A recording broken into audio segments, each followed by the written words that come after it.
Hello everyone, welcome to Best Recipes with Sharon. I'm excited to bring this recipe to you. It's been a family favorite for years. It's called Chocolate Breezy Brownies.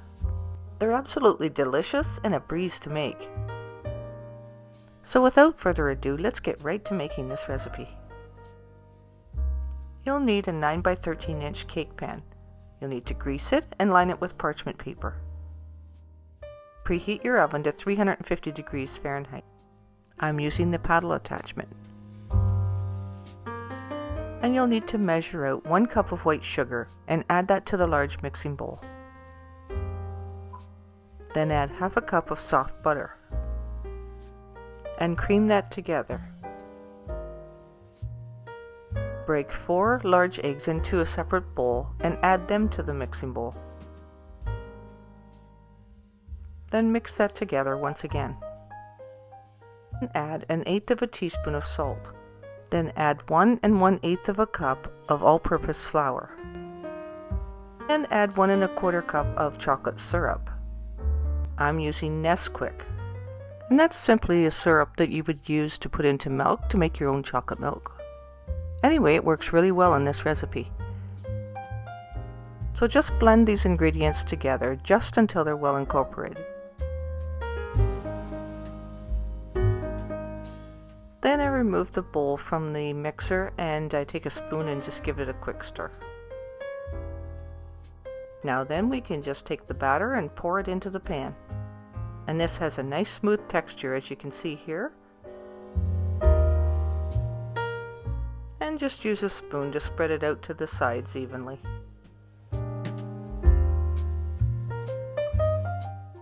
Now your oven's preheated to 350 degrees by this point. And you'll take the pan and place it on the middle rack in the oven.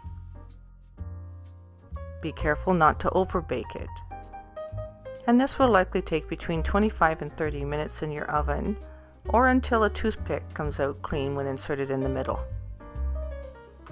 And everybody's oven's a little bit different, so keep a close eye on it and see how it does in your oven. In my oven it did take between 25 and 30 minutes. Now then, I'm going to show you how to make a fudgy icing for the top of this. Take out a medium-sized saucepan and add 1 1/2 cups of white sugar.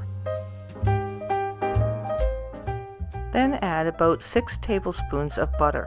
It needs to be a soft butter or a really good quality margarine. Then add 6 tablespoons of milk. Then turn your heat on high.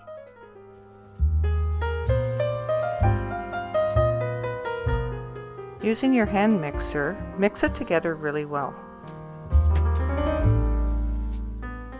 Now once this comes to a boil, time it for no more than 1 minute.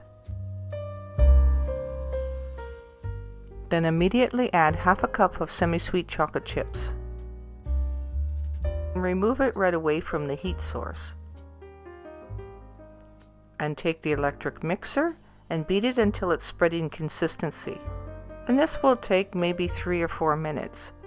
So be patient while you're waiting for it to cool down and thicken up a little bit. And you'll tell just by the consistency whether it's ready or not. This has been about 3 minutes and it's starting to thicken up quite nicely. So work quickly now and just spread it on the top of the brownies. I just take and pour it over the top to start with.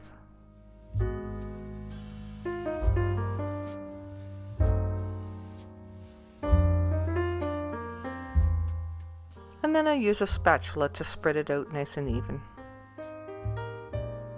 This fudge icing recipe is quite generous. So I did use most of it to frost these brownies with. But whatever was left over, I used on a separate brownie that I had done for my daughter that's gluten-free.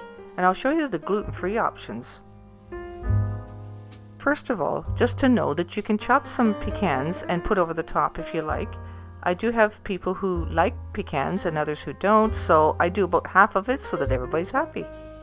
So that's an option. You can put the crushed pecans on the top if you want, or just leave it without. Yeah, or do a little bit of both like I just did here. Today I did 2 batches of brownies, and I did one that was gluten-free. I used the same recipe, and here's the texture of the gluten-free brownie. It's moist, and we didn't compromise the taste.